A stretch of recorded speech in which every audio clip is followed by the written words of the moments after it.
My job as the FBI director is to invite all investigative leads. Is the answer yes or no to whether or not you met with these women who were sexually abused and raped? Mr. Patel, before you joined the FBI, you had very strong opinions about what the FBI was hiding regarding Jeffrey Epstein. In a September 2023 interview with Glenn Beck, you said the Black Book is under the, quote, direct control of the director of the FBI. In December 2023, you said, let us know who the pedophiles are. Even for a short time after becoming FBI director, in February of 2025, you tweeted, quote, there will be no cover-ups, no missing documents, no stone left unturned. In June, you told Joe Rogan, quote, we've reviewed all the information, we're gonna give you every single thing we have and can. But then suddenly in July, everything changed. You and Attorney General Pam Bondi released one video and said that there was nothing more to see. Your July memo says you uncovered more than 300 gigabytes of data and physical evidence, but that you had decided no further disclosure would be appropriate or warranted. That is a quote. I think what happened, Mr. Patel, is that suddenly you discovered that Donald Trump's name was all over these files, and you started a giant cover-up. So you are under oath, Mr. Patel. You just testified to Mr. Swalwell that you did not speak to the president about the Epstein files. To your knowledge, did Attorney General Pam Bondi speak to the president about what was in the Epstein files? I can't speak for Attorney General Pam Bondi. All right, so this is massive. FBI Director Kash Patel has been caught lying under oath, and I mean caught red-handed, with documentary evidence that directly contradicts his sworn testimony. A federal court transcript revealed Thursday that Patel made false statements about his handling of a bribery investigation involving Tom Homan, Trump's former border chief. Patel testified under oath that he had no direct involvement in shutting down that investigation, but newly unsealed emails and memos show that Patel personally ordered the probe terminated. His initials are on the discontinuation order. He's on email threads discussing the closure, and now he's facing potential perjury charges and calls for a special prosecutor. This could be the thing that finally brings down one of Trump's most loyal enforcers. But before we go any further, real quick, let's be honest. You can't really trust mainstream media anymore. That's why we built Pump Politics, to bring you real stories, real context, and no corporate spin. If you want to stay ahead of the headlines, join our free newsletter. We'll send the news straight to your inbox every day. Just click the link in the description to join. And if you just want to support what we're doing, join us. Be part of the community that actually cares about the truth. All right, let's get back to the video. Let me walk through what actually happened because the details are damning. According to Reuters, Tom Homan was caught on tape accepting a $50,000 cash bribe inside a Washington restaurant. $50,000 cash in a restaurant. This was an FBI undercover sting operation. They had him on tape. They had evidence. This should have been a straightforward corruption prosecution. But the investigation was suddenly shut down, and Kash Patel, who Trump appointed as FBI director, specifically because of his loyalty, was the one who terminated it. At the time, Patel claimed the evidence was unfounded, that the sting didn't produce credible proof of wrongdoing. But Thursday's courtroom filings tell a very different story.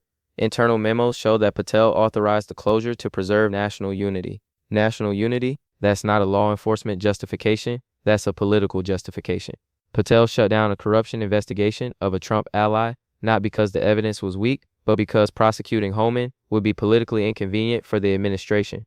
Now, last week, Patel testified in a closed federal hearing, and under oath, he swore that he had no direct involvement in the operation. No direct involvement, that was his sworn testimony, but the newly released DOJ evidence logs completely contradict that claim. His initials are on the discontinuation order. He's named in two internal FBI email threads dated June 17th and July 2nd, 2025, discussing the decision to shut down the probe. So either Patel forgot that he personally authorized closing a major corruption investigation, which would be incompetence, or he deliberately lied under oath, which is perjury. House Democratic investigators immediately seized on this discrepancy. Representative Jamie Raskin, who's been investigating Trump administration corruption, told reporters that Kash Patel has been caught lying to a federal court. This isn't just misconduct, it's textbook obstruction. And Raskin is right. Perjury is lying under oath. Obstruction is interfering with investigations or legal proceedings. Patel did both. He shut down an investigation to protect a Trump ally, and then he lied about his role in that decision when questioned under oath. The implications go beyond just Patel's credibility. Legal analysts are saying that this perjury exposure could imperil active FBI indictments tied to other cases Patel has been overseeing. Because if the FBI director has been caught lying under oath, defense attorneys in any case he's touched are going to argue that the evidence is tainted, that investigations under his leadership can't be trusted, that his lack of credibility undermines the entire prosecutorial effort. So Patel's lies don't just put him at legal risk, they potentially undermine other cases that might be legitimate. And according to NBC News, internal Justice Department investigators have now opened a review of sworn statements made by Director Patel to determine if he intentionally misled the court. That's huge. The DOJ investigating its own FBI director for perjury, that almost never happens.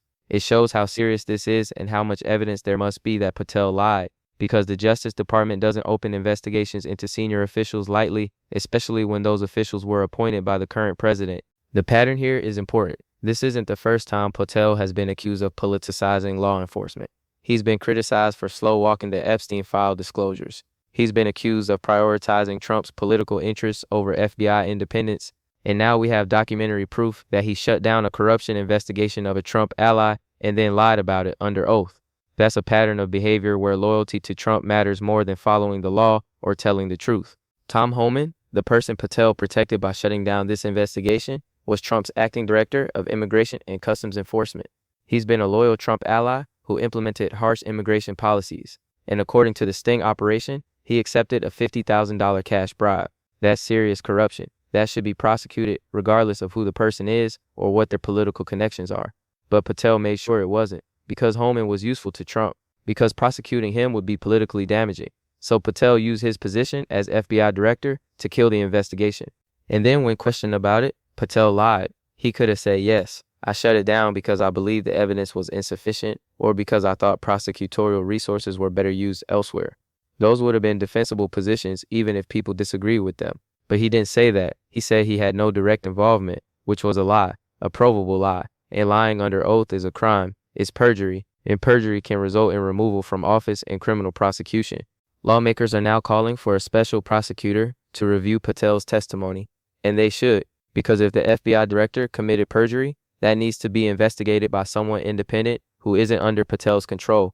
The Justice Department's internal review is a start, but given that Patel works for the administration and the DOJ is led by Pam Bondi, who's also been credibly accused of corruption, there are serious questions about whether that review will be honest and thorough. A special prosecutor will have independence to follow the evidence wherever it leads. Let's break down why this is such a huge scandal. Okay, so here's what most people aren't fully understanding about this Kash Patel perjury scandal, and I mean really aren't understanding. Everyone's focused on the fact that he lied under oath, which is obviously serious, but the deeper issue is what his lie was covering up and what that reveals about how completely the FBI has been corrupted under Trump's second term. Because Patel didn't just lie about something trivial, he lied about shutting down a corruption investigation of a Trump ally. He used his position as FBI director to protect someone from prosecution, and then he committed perjury to hide that abuse of power. That's not just one crime, that's a pattern of corruption that goes to the heart of whether we still have rule of law in America. Let's start with the underlying investigation that Patel shut down. Tom Homan was recorded accepting $50,000 in cash inside a Washington restaurant. This was an FBI undercover operation. They had agents or informants who set up the meeting. They recorded it. They documented the exchange of money. This is exactly the kind of evidence that leads to corruption convictions. You have the target on tape taking money. You have witnesses. You have documentation. It's as close to a slam dunk case as you can get in white collar crime. But the investigation was terminated. And according to the internal memos that have now been unsealed, Patel authorized the closure to preserve national unity. Think about what that phrase means. National unity. That's not a law enforcement consideration. Prosecutors don't ask whether charging someone will preserve national unity. They ask whether there's evidence of a crime and whether prosecution serves justice. But Patel apparently made a political calculation. He decided that prosecuting Homan, a high-profile Trump loyalist, would be divisive and politically damaging. So he killed the investigation. That's corruption. That's using law enforcement power for political purposes. The FBI director's job is to ensure that the law is enforced fairly and without regard to politics. But Patel did the opposite. He ensured that someone connected to Trump was protected from prosecution for political reasons. And that's exactly what people have been warning about since Trump appointed Patel, that he would use the FBI as a shield for Trump and his allies while weaponizing it against Trump's enemies. And we've seen that pattern play out repeatedly.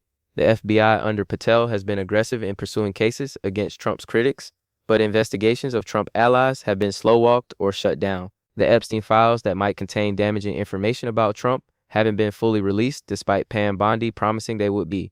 Corruption investigations of people in Trump's orbit seem to disappear. Meanwhile, Adam Schiff gets indicted on questionable charges. Letitia James gets indicted. James Comey gets indicted. The pattern is clear. The FBI has become a political tool. Now let's talk about the perjury itself. Patel testified under oath that he had no direct involvement in the Homan investigation. That's a very specific statement. He didn't say he didn't remember being involved or that his involvement was minimal. He said no direct involvement, but the documentary evidence shows that's false. His initials are on the discontinuation order. That means he personally signed off on shutting down the investigation. He's named in email threads discussing the decision. That's direct involvement by any definition. So why would Patel lie about something so easily disprovable? There are a few possibilities. Maybe he didn't expect the emails and memos to become public. Maybe he thought the closed hearing would remain secret and nobody would check his statements against documentary evidence. Maybe he calculated that even if caught, the political protection he has from Trump would shield him from consequences. Or maybe he's just so accustomed to lying and facing no accountability that he didn't think it mattered. Whatever his reasoning, the lie creates a serious legal problem. Perjury is a federal crime. If prosecutors can prove that Patel knowingly made false statements under oath, he can be criminally charged. The elements of perjury are making a false statement, knowing it's false under oath, about a material matter. Patel's statement was under oath in a federal hearing. The matter was material because it goes to whether he abused his power as FBI director, and the documentary evidence proves the statement was false. The only question is whether prosecutors can prove Patel knew it was false when he said it. Given that his initials are on documents and he's named in emails, it's going to be very hard for Patel to claim he forgot or was mistaken. He personally signed off on shutting down the investigation. You don't forget doing that. So unless he has some incredibly creative explanation, he knowingly lied, and that's perjury. The institutional implications are severe. The FBI director is supposed to be one of the most credible law enforcement officials in the country. When the FBI director testifies, courts and Congress are supposed to be able to trust that testimony. But if Patel has committed perjury, his credibility is destroyed, and that affects everything he's touched as FBI director. Legal analysts are already pointing out that active FBI cases could be imperiled by Patel's perjury. Defense attorneys in cases where Patel was involved, even tangentially, are going to argue that the investigations were tainted, that evidence was manipulated or fabricated, that the FBI under Patel's leadership can't be trusted, and courts are going to have to take those arguments seriously because the FBI director has been caught lying under oath. There's a specific example mentioned in the reporting. Patel has been overseeing an NBA gambling probe. If that case goes to trial, defense attorneys are going to point to Patel's perjury and argue that the investigation wasn't conducted properly. They're going to question whether evidence was fabricated or whether exculpatory evidence was hidden. They're going to argue that an FBI director who lies under oath can't be trusted to oversee honest investigations, and that argument is going to resonate with juries and judges. So Patel's lie doesn't just put him at risk. It potentially undermines the work of honest FBI agents who have been conducting legitimate investigations. That's the real cost of corruption at the top. It taints everything below it. Jamie Raskin calling this textbook obstruction is accurate because obstruction of justice includes interfering with investigations or legal proceedings. Patel shut down a legitimate corruption investigation. That's interference. And then he lied about it under oath, which is also obstruction because it's an attempt to hide the original misconduct. So Patel potentially committed two crimes: the original abuse of power in shutting down the Homan investigation, and then perjury to cover it up. The fact that the Justice Department has opened an internal review is significant, but also potentially problematic. On one hand, it shows that even within the Trump administration, there are people who recognize that Patel's conduct was improper and needs to be investigated. That's encouraging. It suggests some level of institutional integrity still exists, but on the other hand, an internal DOJ review might not be truly independent. Patel was appointed by Trump. The Attorney General Pam Bondi was appointed by Trump. The entire Justice Department leadership serves at Trump's pleasure. Can they really be trusted to honestly investigate and potentially prosecute one of Trump's most loyal appointees?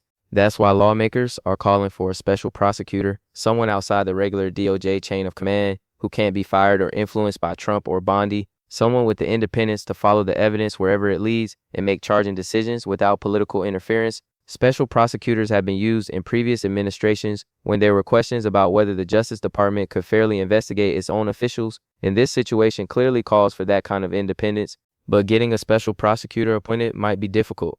It requires the Attorney General to request one or for there to be overwhelming political pressure. Bondi isn't going to voluntarily request a special prosecutor to investigate Patel, and with Republicans controlling Congress, there might not be enough political pressure to force the issue, so we could end up in a situation where everyone knows Patel likely committed perjury, but nobody with the power to prosecute him is willing to do so.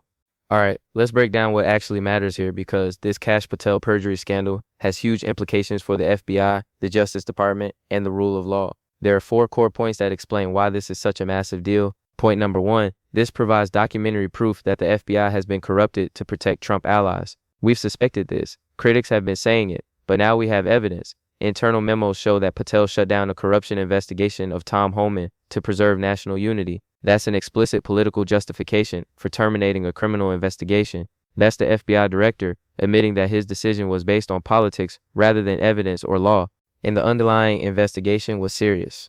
Homan was caught on tape accepting $50,000 in cash. That's bribery. That's corruption. That should be prosecuted. The fact that the investigation was terminated despite having strong evidence shows that political connections matter more than evidence. If you're loyal to Trump, you get protected. If you're a Trump critic, you get investigated and indicted on questionable charges. That's not equal justice under law. That's a 2-tier system where political loyalty determines how law enforcement treats you. This corruption of the FBI is devastating for the rule of law, because if people believe that prosecutions are political, they lose faith in the entire justice system. They start to see law enforcement as just another political weapon rather than as a neutral arbiter. And once that faith is lost, compliance with law becomes optional. People follow laws only when convenient because they don't believe the system is fair. That's how democracies collapse into lawlessness and authoritarianism.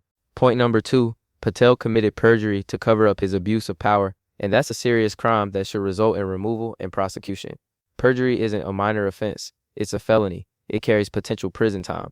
And when committed by high government officials, it's especially serious because it undermines the legal system's reliance on truthful testimony. Courts need to be able to trust what witnesses say under oath. When someone lies under oath, especially someone in a position of authority like the FBI director, it corrupts the entire process.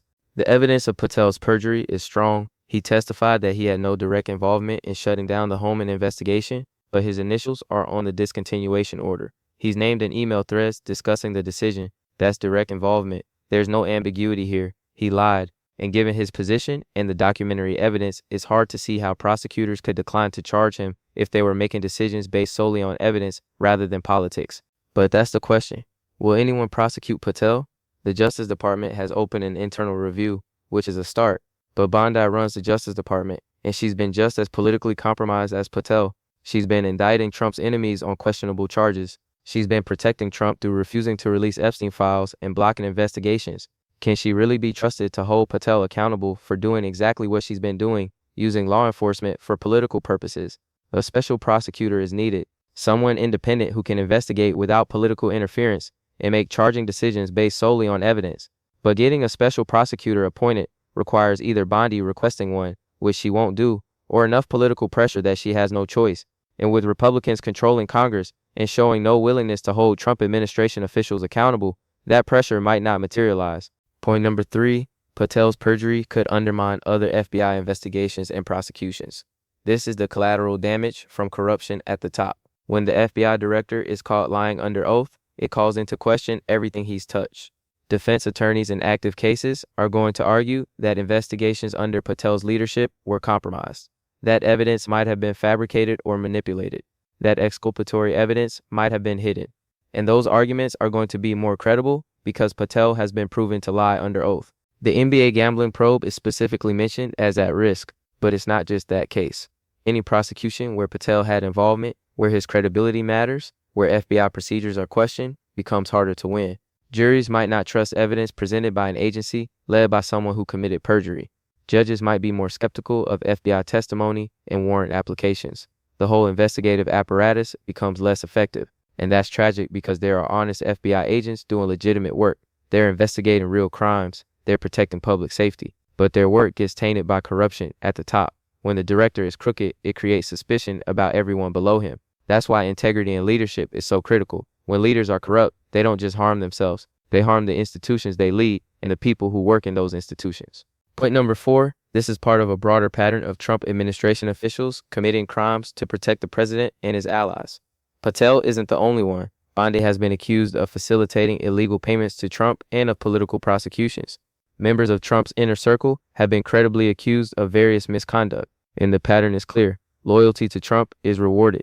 Legality is optional. If you're willing to break rules and laws to serve Trump's interests, you get appointed to powerful positions. If you insist on following norms and laws, you get fired or sidelined. This creates a culture of corruption that permeates the entire administration. When senior officials see that misconduct is rewarded and integrity is punished, they adjust their behavior accordingly. They become willing to bend or break rules because that's how you get ahead, and the corruption spreads. More investigations get shut down for political reasons. More prosecutions get launched against political enemies. More public resources get diverted for private benefit. The rot deepens, and the only way to stop it is through accountability. Officials who commit crimes need to face consequences. Patel needs to be removed from office and prosecuted for perjury. Bondi needs to face consequences for her misconduct. Trump needs to be held accountable for the corruption he's enabled and encouraged. Without accountability, the behavior continues and worsens. With accountability, there's at least a chance to restore some integrity to government. So what happens next? The DOJ's internal review will probably take months. During that time, Patel will remain FBI director unless Congress acts to remove him, which is unlikely with Republican control. The review might conclude that Patel committed perjury, or it might find some way to excuse his conduct. If it does conclude perjury, Bondi will have to decide whether to prosecute, and she'll be under pressure from Trump not to. So we could easily end up in a situation where everyone knows Patel committed perjury, but nothing happens. Congress could hold hearings. Democrats will demand testimony from Patel and from DOJ officials involved in the review. They'll try to create public pressure for accountability. But without power to actually remove Patel or force prosecution, their options are limited. They can expose the misconduct and make political arguments, but they can't directly enforce consequences. The bottom line is this. FBI Director Kash Patel has been caught lying under oath about shutting down a bribery investigation of Trump ally Tom Homan. Documentary evidence, including his initials on the discontinuation order and his presence on email threads, directly contradicts his sworn testimony that he had no direct involvement. This proves the FBI has been corrupted to protect Trump allies, shows Patel committed perjury to cover up abuse of power, could undermine other FBI investigations, and is part of a broader pattern of Trump administration lawlessness. Lawmakers are calling for a special prosecutor. The DOJ has opened an internal review, but whether Patel faces real consequences depends on whether anyone with prosecutorial power is willing to hold him accountable. And given that the Justice Department is run by Bondi, who's been just as corrupted as Patel, and that Congress is controlled by Republicans who protect Trump no matter what, accountability is far from guaranteed. We might just add this to the long list of Trump administration crimes that everyone knows happened but that face no consequences. And if that's what happens, if Patel gets away with perjury and obstruction, then we've completely abandoned any pretense that rule of law still exists in America. Stay tuned.